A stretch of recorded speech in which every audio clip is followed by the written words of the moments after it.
মন্দিরে ফাইনালি পৌঁছে গেলাম। প্রচুর জ্যাম পেয়েছিলাম, এখানেও ভিড় আছে, লাইন আছে অনেক।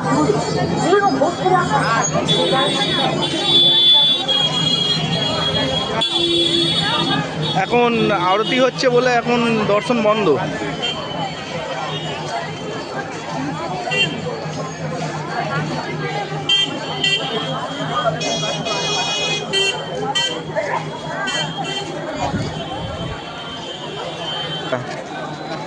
বাড়িতে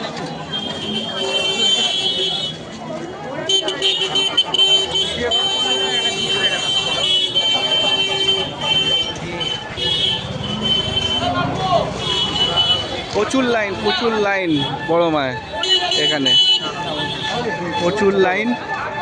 এখন যেহেতু বড় মায়ের মন্দিরে ভোগ আর আরতি চলছে, লাইনটা অনেক দূর অবধি আছে। আমরাও লাইন দিয়ে পুজোটা দেব।